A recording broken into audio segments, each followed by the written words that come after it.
We are going to talk today about really decisions that we've made in our own businesses, I think, that have been really interesting and I think parallel each other in many ways, because I feel like we're both really committed to going deep with our people and serving them really well. And that feels really, really important to us. And so we just want to talk a little bit more about that, because I think sometimes in the online space, it feels like the sexiest or best business model is the one where you're pulling back from all that. And we both really believe that there's a way to truly honor yourself and your boundaries and all of those things and serve your people really well. And so we just want to talk about that a little bit more. Elisa says, do you think it will work in Europe Starbucks? I can't see why it wouldn't. What do you think, Megan? Yeah, I would try. I feel like it should, because if you load your Starbucks card, I think you can use it in any country, and we're just loading the card. Yeah.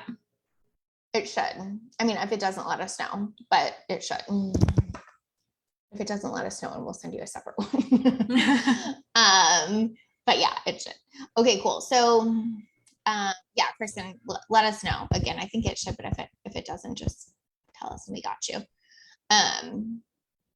Okay, so Megan, I feel like you but don't really talk about your business model all that much. So maybe you could just give us an overview, so we kind of have a starting point, just to get the lay of the land here in terms of what that looks like for you as an OBM, and that role and that model that you have. For sure. So my business is called White Space Team, and essentially I serve as the OBM and kind of the face of the business. And then we have a handful of clients that we work with. And then I have essentially all of the subcontractors and all of the team is underneath me. So we have a handful of VAs and graphic designer and a podcast editor and all sorts of different roles within the team, but we kind of come as a package deal. So when you work with me, you work with the full team, and you kind of get this all-in-one experience. And then I essentially serve as the point person with the business owner. So our client, Lacey and I, work together directly, and then through the White Space Team, it is through all of the execution work that our team does. And you have way less clients because you're way more in depth in their business, basically. Exactly. Yeah. So I would say that we prefer to have fewer clients that we can go deeper with and really be very, very involved and very kind of in the business. I really see myself as being a partner in my clients' businesses. And so in order to really be in that role, we don't take on a ton of clients, because otherwise I wouldn't be able to give that same headspace to everybody. Yep, totally. Hannah says she loves that model. Thank you. Yeah, which is really similar in many ways to what we do at A Lit Up Life, which is that we really prefer to go deep. We have less clients instead of more. We want to be partners, all of those kind of things. And I feel obviously this is a very broad sweeping generalization, but I feel most coaches or OBMs or service providers or whatever are almost feel that's the wrong business model, or the starting business model, and feel they're supposed to scale out of it as quickly as possible. And I think that's okay if that's what you really want, but I do think it can be really confusing, because it almost feels that's the only way to success. And it just felt important for us to be we've built multi 6 and 7 figure businesses doing it this way, and being able to really go deep and really serve in a big capacity, I think. And I feel I think our industry needs a different conversation happening around that, where it's not well, that's what you do at the beginning because you have to, and then you do this thing where you get to talk to people less or whatever. And again, that's really cool if you want to do that. Plenty of my clients have scaled that way and want to do that. But I do think it can be really damaging when it feels that's the fit for everyone. And I feel you and I have both had to work against that mentality a lot, right? Totally. And I think that like it looks very different for coaching than like in the more like done for you space. Yeah. But the concept is kind of the same, where like I think that in a lot of the messaging in the done for you space is almost like how like you do the work to a certain point, and then you try to scale back and do less and less and less, and have like, you know, fewer and sometimes it's not even necessarily about like fewer and fewer clients, but like just you're trying to like do less and less and not be in the execution quite as much and all of that. And I think that there's just another side to that conversation that nobody really is having. So I think that that's kind of what we wanted to talk about. Yeah.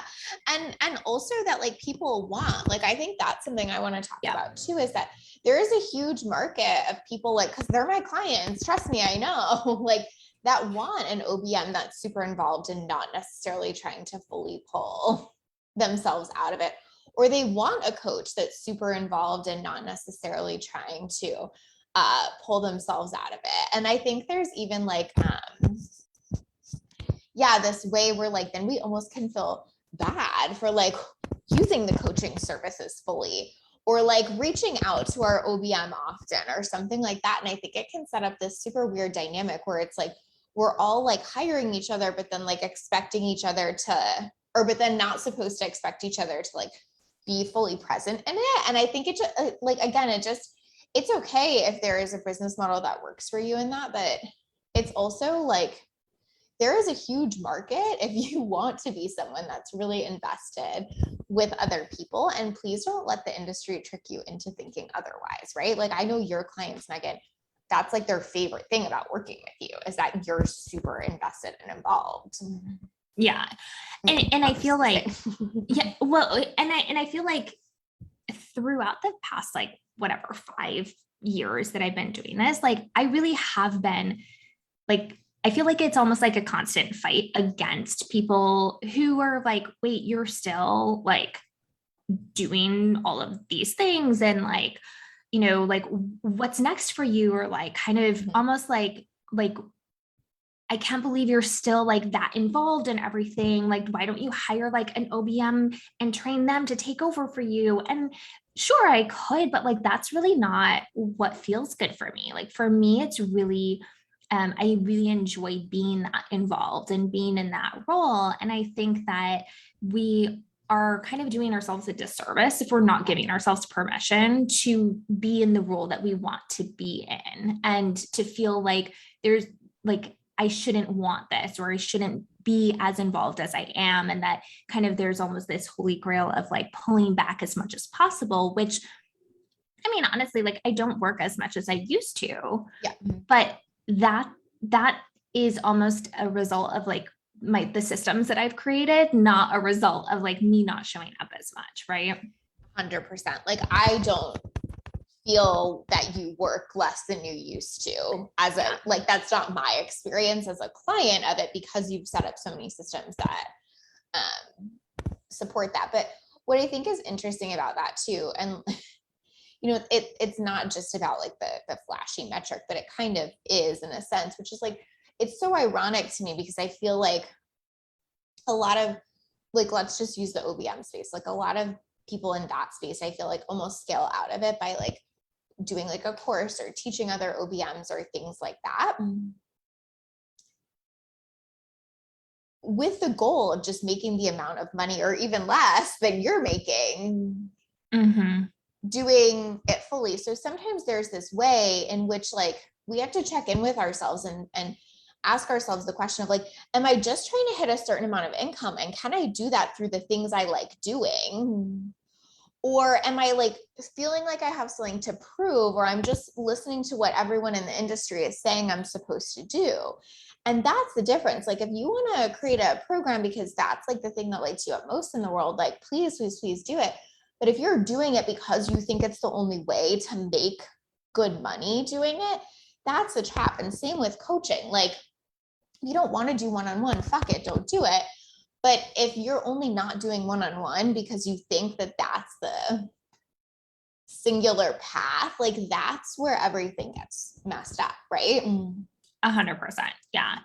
And I feel like it's one of those things where you like, it might take longer to get there than what you might like think that it should, or what could be possible, right? Like it took you like 6 years to get to 7 figures, which in some spaces is like, oh my gosh, it took you 6 years. Like you could have gotten there so much faster. Totally. It's like, sure, that's possible, but not in the way that you would have wanted to do it. Like you didn't want to scale to 7 figures to scale to 7 figures, right? Like that's not really the thing that you're chasing. The thing that you're chasing is scaling the work that you want to be doing and being able to like do more of that, right?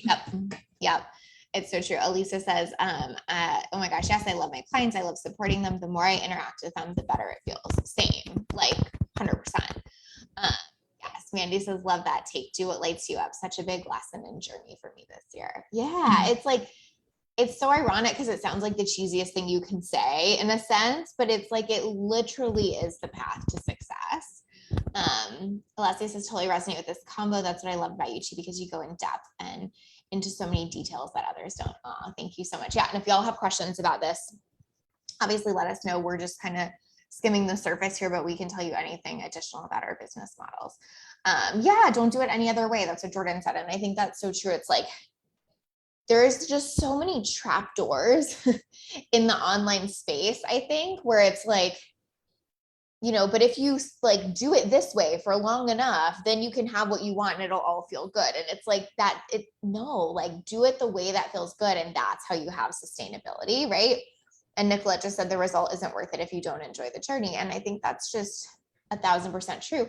And then on the flip side, the result isn't worth it if your clients aren't enjoying the journey with you. Like that is a conversation I think we also wanted to have today, because I feel like in the online space, it's almost just about like how much money you make and how little you can work. And like, I feel like we have to make this big sweeping change back to going, and what's your client experience? How happy are your clients? How much are they, enjoying being part of your containers and your programs? I'm not saying you have to get 100% of people, 100% of results, but like, are we just giving good service? And I feel like I've seen so many programs from like really respected people in our industry like really fall apart this year because they focus so much on pulling back that it stopped being the experience for their clients that actually got them to where they were. Do you know what I mean? Well, and I think that it's one of those things where I think if we focus too much on just like pulling back and like if we're not focused enough, let me say, if we're not focused enough on the service and the experience of our clients and customers and in the service that we're delivering, then the chances of like higher turnover rates, right? And chances of like lower resigns, lower just like client satisfaction, lower referrals, like all of those things. And so I feel like it's one of those things where if you focus on the service that you're providing, a lot of times like the money comes and the clients come and the, like wait lists and things become easier and all of that because you are pouring so much into the service that then everything else becomes easier and just kind of naturally grows. Like that's definitely like has been absolutely true for my business since day one. I literally don't think that I ever have like marketed for OBM clients like a day. Like it just haven't. And it's only because mostly you. like because I will refer you to anyone who will listen. Right. But because like I've only been focused on the service. And so then, that just naturally kind of ends up filling spaces and all of that. Yep. Yeah. Katie says same. Samantha says, I love this topic. Super interesting. Thank you, Samantha.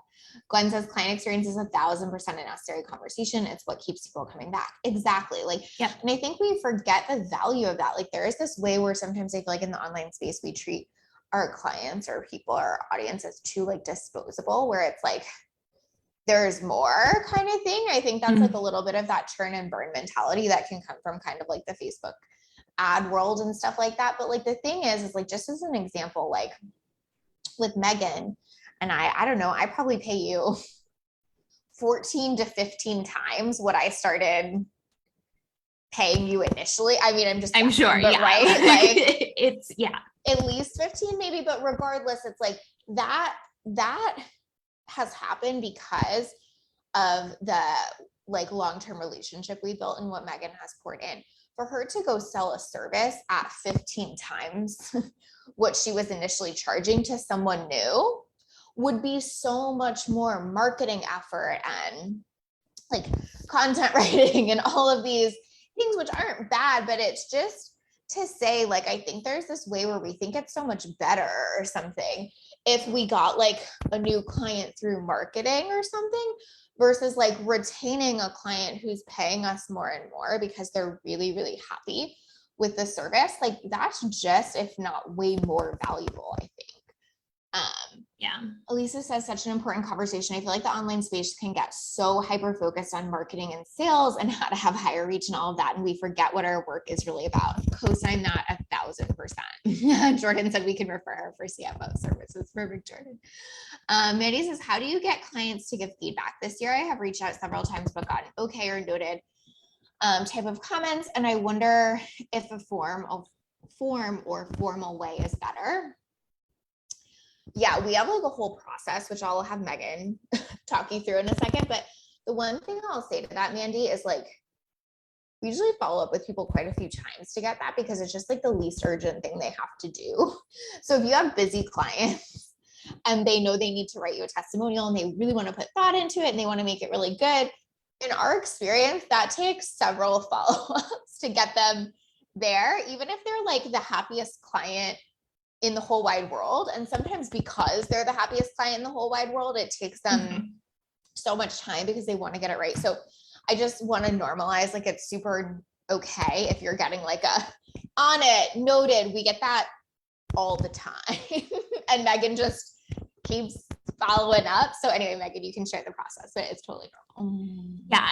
I mean, it is kind of funny because I have a training video for our team on this. And in the training video, I'm like, okay, so the first email no one will ever respond to. So don't worry about like that ever. One. It's fine. And then it's so funny because like seriously, like 1% maybe. And so it's like, that's just normal. So yeah, we have a follow-up process. We don't have a form, but we do have a set, like an email template that goes out with a set number of questions. I think we have like, I don't know, 7 questions or something like that we ask them to answer. And we say that they're welcome to formulate or to write their own testimonial, or they can just answer these questions. And then we kind of take their responses and formulate it into like an actual testimonial and get their approval on it. And we like to do that because it basically gives them the option where if it's easier for them to just write something up, great. Sometimes it's easier for people to just answer a prompt. That's great. But the goal really in giving them that is so that it does kind of cut down on the amount of brain space and time that it might take to provide that. So, but then we just helps us too, because sometimes someone just writes a testimonial based on like something that just happened because it's so top of mind. And so their whole testimonial is about like this launch that just happened or something because they're so amped on that. But it's like, we're so excited for you, but also remember all these things we did in the other like 5 months. So it kind of helps us like direct it a little bit too. So it's a little more like widespread than just like, here's what just happened. Because I think that's what our brains tend to do. And sometimes too, we kind of depending on the situation and stuff, we might even like give examples of like, so one of our questions, for example, is like, what are some of the results that like tangible results that you've gotten from coaching? And so we'll kind of put in parentheses like a couple of specific examples that might be relevant for them or something like that. So that kind of like helps even more in prompting them to kind of go in the direction that, you know, we're kind of reminding them different things, right? Yep, totally. And then we just follow up a ton. So anyway, it's just like super normal. And so, okay. Yeah, I think that we have like a spreadsheet where like we track like all of our follow-ups and stuff. And I think that we just keep following up. And it's pretty rare for us, I think, at this point that we just have people that don't ever get back to it because we followed up enough. And sometimes it's like, someone says, hey, I'm on this or something. And so we'll just give them a little bit extra time in between follow-ups or something like that. But it's just so normal. Like think about like in a day, that's the thing that gets pushed down to the bottom of your inbox. Yeah. And anyway, so my point is, Mandy, it doesn't mean anything about you. It probably means way more about their schedule and stuff like that. And that's totally okay. Hey, Kendra, thank you for being here. But yeah, I think that it's, I wanted to get back to what Elisa was saying a little bit too, which is that like so much of the conversation in our industry becomes about like, how do you market better? How do you reach more people? How do you make more sales? And like, I think the thing that we just really wanted to focus on today is like, sometimes it's not about like, how do you make more sales? Sometimes it's about if you serve your clients really well and really deeply, like that takes care of itself. In so many ways, like Megan hasn't had to market for clients ever, like she said, and hasn't taken on new clients in quite some time. Same for me. I haven't taken on new clients in some time. Obviously, I still like show up and do the things out here for y'all, but this is more like because it's fun for me and I love to continue creating the content and being connected with you guys. It's not because this is like the sales strategy at the moment kind of thing. We don't, in a sense, I guess we don't have one at the moment, but because we're full, because we've served our clients really well over a long period of time. And so the one thing I do want to caveat this with is I'm not saying your clients have to stay with you forever to validate that you're great at what you do. Like you might have a totally different business model than both of us, where like it really is like someone comes in, they need you for a set amount of time and they're done. Like the barometer or the measuring stick isn't how long someone stays with you. It's how good was their experience when they were with you, because even if it was for a day or a month or whatever, like that will be what changes the game in your business. I promise you, it will not be like how little you work. The way you pull back on how much you work is to have a bunch of people that are so damn happy with your services that they're marketing for you. Right? Yeah, it's so true. Like, I think that is just like such a takeaway, is like, that's how it spreads. That's how you don't just build great, systems that help you pull back, but it's how you build great marketing over time. And if people are coming into your program over and over that aren't leaving having that good experience, like I hate to break it to you, but that catches up over time just as much as the good stuff catches up over time. Like it's all a snowball. You just want to make sure it's rolling in the direction you want it to. Right? I mean, don't you see that in the space so often, Megan? Yeah, that is definitely true. And I feel like it's one of those things where you like, it's just about like pouring into like where you want to pour to, right? Like I think that for me, it's always been very important to just pour into clients and service and delivery and all of that. And then like all of the other things just kind of happen naturally. If something wasn't like happening well in the actual like service part of something like that, everything else would need to stop before like and that would need to become like the top priority kind of thing. I really want to give everyone permission to go into next year focusing on this. That's why we wanted to have this conversation now, because I feel like at this time of year, everyone is doing that thing where it's like set the number goal and the, marketing goal and this, and like, those are all good. Definitely set those too, but please, please, please don't leave service goals or focus on this out of your next year, because this is what will change your next year.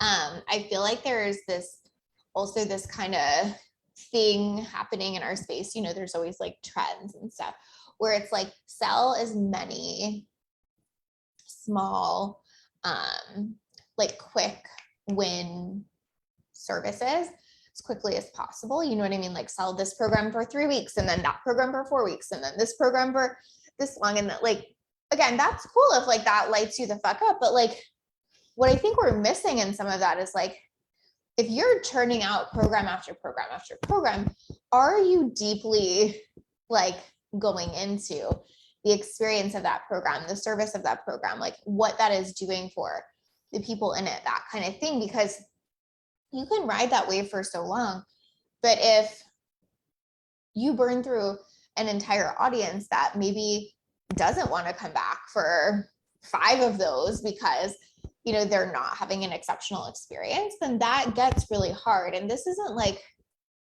you know, don't start like use this to make it like an enoughness barometer of like, oh, now I have to like make my programs perfect and everyone has to get a result. But when is the last time you stopped to think about that? When is the last time that was a priority? When was the last time that was one of your goals? Like, that's what I want this to be about, because it doesn't have to be like a perfect it and make yourself crazy, but we also just can't ignore it either, because it's so critical and crucial to long-term sustainability in business. Like, you can ride out a year without worrying about that, but you can't ride out 5, you can't ride out 7, you can't ride out 10, you know?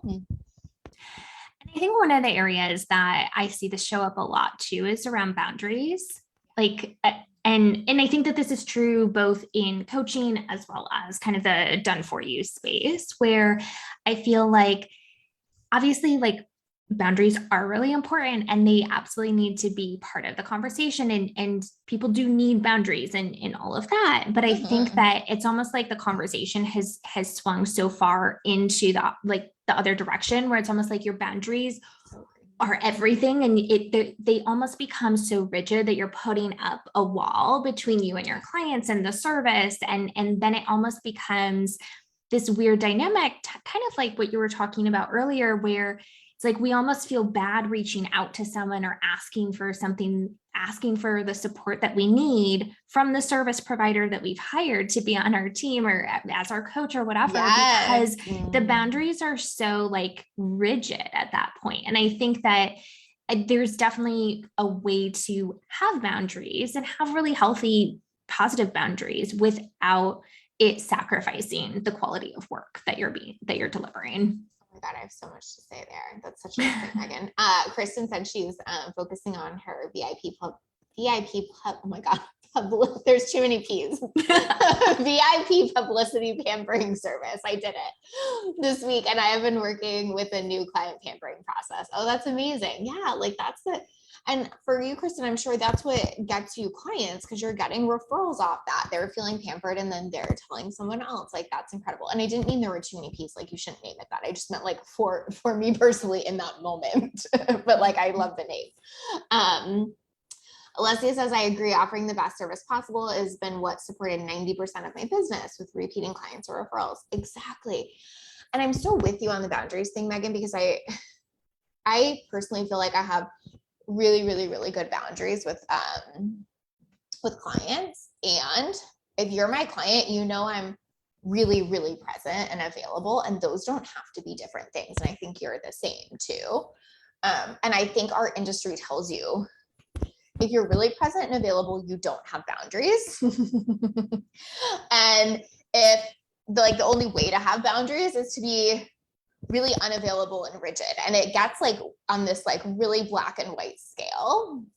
And I think there's just like this really beautiful middle ground of like, know what your lines are, but don't create them just for the sake of creating them. And then also, like, what I noticed too is how pissed people get like when someone asks for something over the boundary, and it's like, just trusting yourself to hold it. Like, I have a rule with my clients that they can ask for anything they want. I can say no to anything too. And so it never pisses me off when someone asks for something, because it's just a yes or no based on that. And I think that what happens is sometimes we're not good at holding our own boundaries. So then we get so offended when clients accidentally or purposefully ask to step over them. And it's like, the way to feel good about this is to like really decide what yours are. And similar to that conversation of decide what you want to do in your business, decide what boundaries actually serve you and feel good to you, not which ones you're creating because like you think it makes you a better CEO or whatever the fuck, right? Yeah. And I feel like that happens a lot on the team side too, where I think that, often from the team perspective, like a client will ask me for things. And then like, I kind of have the same philosophy where I tell clients, ask me for anything. Ask me for like, can you do this right this second? Ask me for, can you do this in an hour? You can ask me for whatever you want. I can say no if I'm not available for that. And so I think that it's like, sometimes the boundary on like with team, I don't think is to like, your clients should never ask you to do something last minute. Like, no, that's totally within their right to ask me a question, like, and ask me if I'm available for it. But then it's up to me to be able to say, yes, I can do this, or no, I can't. And to feel good about that too. And so I think that like, for me, it's just been important to essentially check in on, what am I available for here? Do I actually have space for this last minute thing that's coming up, or do I not? And then that's a conversation to have, right? Yes, Samantha, I have like a thought for you and an answer there. So if your comment disappears, do not let me forget it, because I want to come back to that. But I think that, well, so what comes up for me is two things. One is Maggie Reyes, who is someone that we both love very much. She's a relationship coach, and she has this thing that she talks about, which is like requests versus demands. And she talks about it in the context of relationships, which is like, you can make a request of someone, but when it becomes a demand is when there's a price to pay on the other side of it. It's like, I can say to Kenny, like, hey, could you make dinner tonight or whatever? And he could say no. And I would just be like, okay, that's cool. That was a request and you can't meet that. Cool. But it would be a demand if then on the other side of that, I was like, oh, okay, well then I'm pissed at you and like not speaking to you. Like, and I think it's similar with what we're talking about here. It's like, it's a request because then your clients there's nothing, like no price to pay. If you say you can't do it in an hour, you're not getting fired or anything. And that's the safety we have to set up here. And like, same with my clients, like make any requests that they want, totally cool. But there's not demand with it. And like, if there was, it just wouldn't work out in our relationship context, right? So I think that's really helpful to see. And then also, I think that being open to that is some of the best market research you can possibly do. Like when you are super offended by it and are shutting yourself off to it, you're totally missing how to serve your clients really well, because you're not getting to hear from them that much. Do you know what I mean? Like, you're not getting to like, oh, they really want to hear this. Oh, wait, hold on. I want to read Felicia's thing before it disappears. She says, I'm a therapist and I actually had that policy in my informed consent. You can ask me anything you want. It's not your job to intuit what my boundaries are. I'm 100% responsible for upholding and communicating those to you. Yes, this was so healing for my clients. I specialized in codependency and addiction, and we had many conversations. That's so beautiful, Felicia. I love that. Everyone should, with consent, steal that from Felicia because it's really, really good. Now for the last few years as a business coach and mentor to private practice therapists, and I teach them the same. I really love that. And it's totally true. It's like not your responsibility, but if they feel like they have to hide that, you're missing all of this amazing research on how you could serve them better. And then I think too, it's one of those things where then it also doesn't allow the relationship to continue to grow and to continue to get deeper, because then you're potentially putting your client in a situation where then they do try to they do make assumptions of like, oh, I don't even want to ask them this thing because they're probably going to say no, or they're not going to they're not going to respond or whatever. Right. And so I think that it's almost like it starts to put these like just tension on the relationship. And then you're not having open lines of communication, which I think is really important in a client coaching relationship and in a team relationship as well. Yep. And Nicolette was just asking about that. She says, I have challenges detaching from the situation after setting a boundary with someone. I think it's the empath in me. I replay it over and over in my head, and I feel like it made the energy tense. Anyone else experience this? Yeah, I think that's totally normal, like what Megan was just talking about. But I think that, the piece there is you feeling so solid in what your boundaries are. So knowing that like, I wouldn't take that back, even if it created some tension, is really helpful too, where it's like, just as an example of one of my clients was like, I'd really love to just have like a 10-minute quick chat every morning. Could we do that? I know for sure that's a no for me. That's not how my program works. It's not how my schedule works, whatever. So even if there was a little bit of tension, it would feel easy for me to ride that out a little bit because I'm so certain on my boundaries that I know that's a no. So I think that that's just a good way. Like you're still gonna feel it, especially if you're empathic. But I think when you feel so clear in what yours are, that's when it's easy to kind of ride those waves. But I feel like, again, in the online space, it can be so hard to feel clear on what those are because at any given time, you're hearing different advice on what they should be or shouldn't be or whatever. So I feel like it's just that moment to like go back to you and be like, but what are mine? Not what is Lacey's or Megan's, or what did I hear 2 weeks ago on this podcast? It's like, what are mine, right? Because what are Lacey's is different than what are Megan's, but we both feel really good in them, you know? Mm-hmm. And I think it gets easier to like uphold your boundaries the more that you just practice that. Like it feels, you start to feel more comfortable with it. And I think it's almost like trusting yourself to hold the boundary, trusting that you're going to kind of continue to show up and be able to kind of write it out no matter what happens.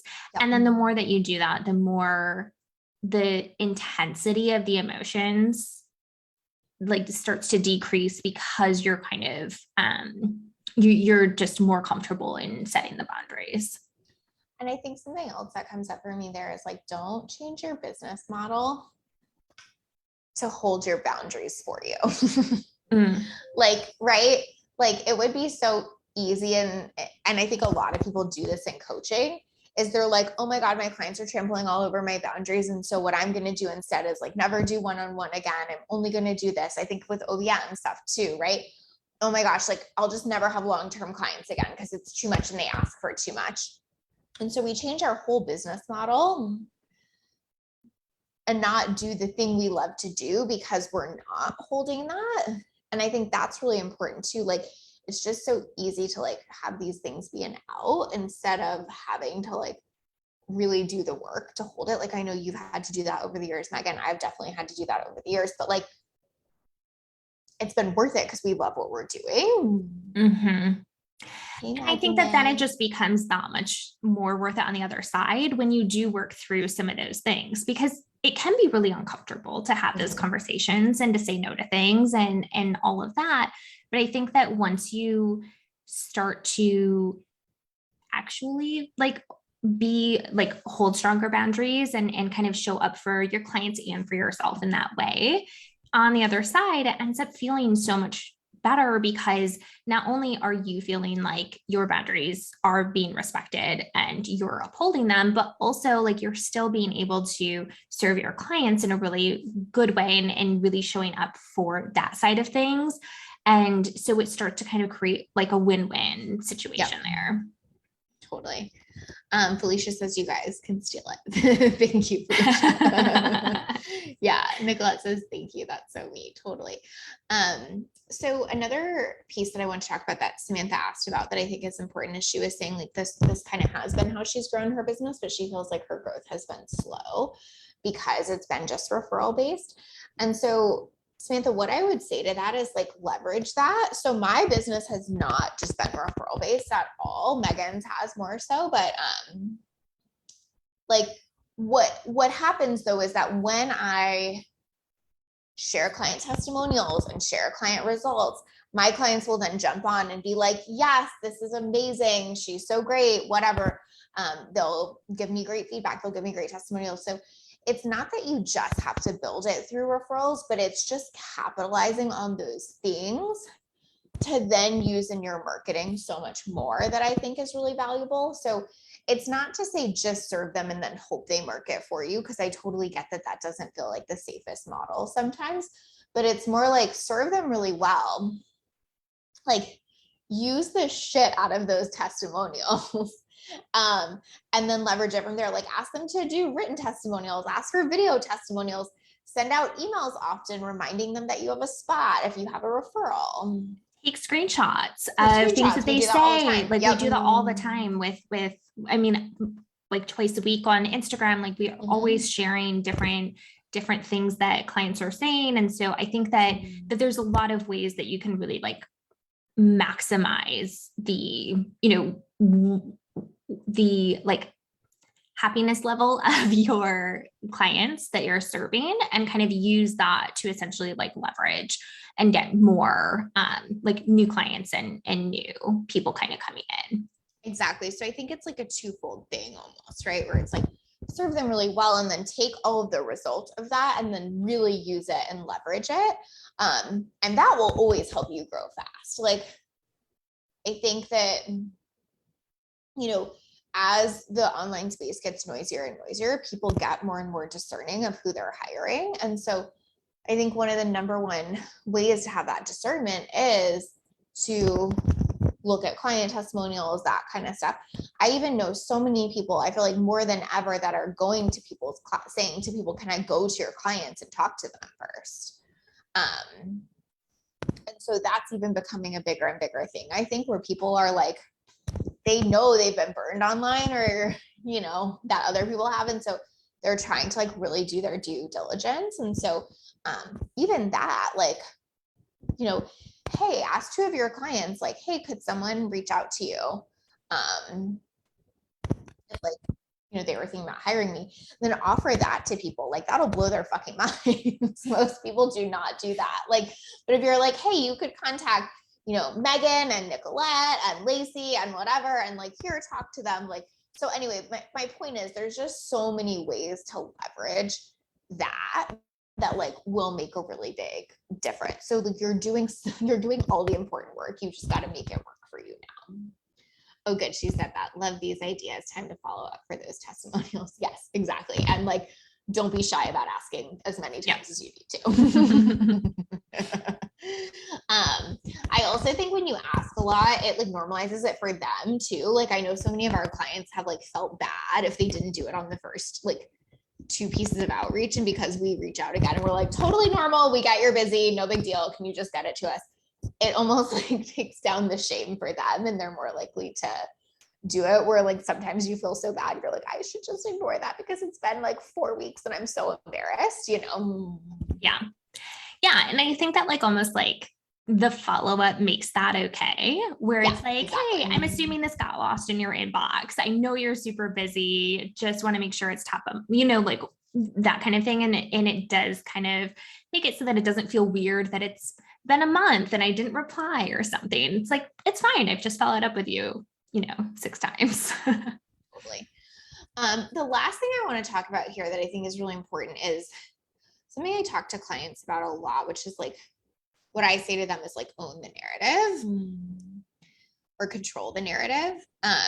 Is the control freak in me likes the control word better. But I think you have to do that with stuff like this too. Meaning like, I feel like Megan, you've done a really good job of like controlling this narrative in your business where you are someone who just like loves high touch, gives an incredible experience, like wants to go really deep with people. And you've never like you've always marketed that in a really positive way and like used that to your advantage, where I feel like sometimes we feel like the only narrative we're supposed to or allowed to have online is this idea of like, I made this much money working this many hours, where's my gold star kind of thing.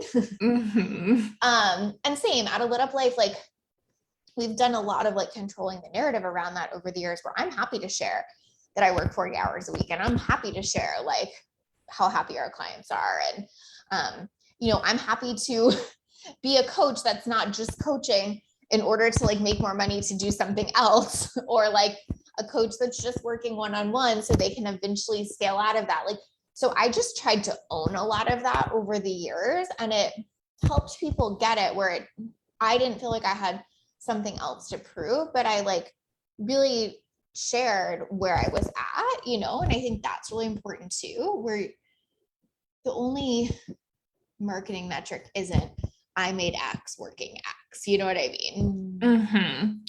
And I think depending on your audience too, like sometimes that's not what resonates with them. Like what they really care about is, can you help me? And like, so if you can speak to the results that you will help them get rather than how like only the different metrics in your business and stuff like that. Like, I mean, obviously those things can be important and can serve a purpose depending on your business and your messaging and the results that you get clients. But I think that there's almost such an importance where there's a lot of people who start to kind of share, like I remember hearing a story, this was a couple years ago, but someone who was like, oh, I'm just going to like show all of my launch numbers for this program I did. And I was like, well, why? You don't like, you're not doing that. That's not what you do. Your program has nothing to do with launching, and like, it wasn't even a business coach or anything. Like, it was just like not even like related. Just felt and like so this it's is what I'm supposed to do. That's just what you do. And I like transparency. So I'm going to do this. And it's like, well, cool. But like, who are you serving with this message? Because that's not what your audience needs from you. So I think it's just important to kind of keep that in mind too. Like, what does your audience actually want to hear about, and what is serving them in your messaging too? I feel like this is maybe like a really unpopular opinion, and I want to context this with, I think everyone should do what serves them best, and I fully support that.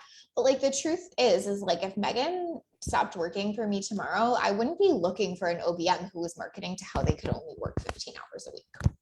I just wouldn't. I'm sorry. Like, I know that's, again, not like the most popular opinion probably, and I'm not saying I think someone has to like work themselves into the ground, but I want an OBM who fucking likes being an OBM and wants to do that. Just like if I was looking for a coach, I wouldn't be looking for a coach that was talking about how they only had to do 2 calls a week or something.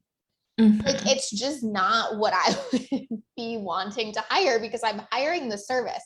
And I think that's where we get confused sometimes, is we act like we're hiring the person and they have all this secret knowledge we don't have. No, the fuck we're not. We are hiring a service of coaching. We are hiring a service of OBM. Like, you might be hiring a service even like that is a program where they teach you stuff, but you're still paying for that exchange, not just like the secret thing they might have.